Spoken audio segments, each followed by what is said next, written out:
Welcome to the Black History Walking Museum. I am James Augustus Vanderzee, the Eyes of Harlem, most famously known as a photographer during the Harlem Renaissance period. I was born on June 29, 1886, in Lenox, Massachusetts. The arts and music were very important and highly supported in my family. Growing up, I learned to play the violin and piano and had a true gift in music. I wanted to become a professional violinist.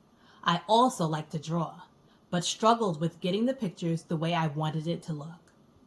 After being photographed with my family in the early days of photography, I became very interested in cameras and taking pictures. I eventually bought my first camera in 1900 when I was in high school. I would take pictures of my town, Lenox, Massachusetts, my family, my friends in school. My pictures were some of the first pictures taken of the people in my community.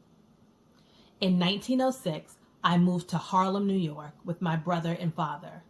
By that time, I had become a skilled pianist or piano player and was working toward becoming a professional violin player while working as an elevator operator and waiter. In 1915, I moved to Newark, New Jersey, and took a job at a photography studio. Although I desired to work as a photographer, I worked in the darkroom, developing and fixing up or editing pictures.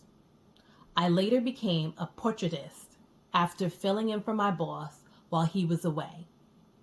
In 1916, during the Great Migration, I returned back to Harlem. Around the same time, large numbers of Black families and individuals were migrating and immigrating to northern U.S. cities from the South and the Caribbean. When I returned, I set up a portrait studio at the Toussaint Conservatory of Art and Music, which was founded by my sister, Jeannie Louise, who was also known as Madame Toussaint. Soon after setting up at my sister's conservatory, my second wife and I opened the Guaranteed Photo Studio on 125th Street in Harlem. This particular street in Harlem is very well known.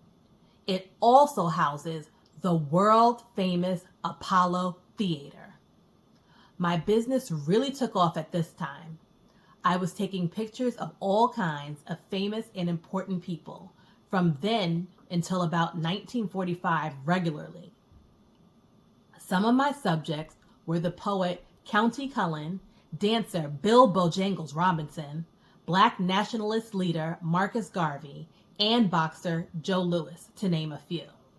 But the majority of my subjects were African Americans of all different backgrounds and occupations, showing their everyday lives. My style in the studio is to use backdrops, props, and costumes.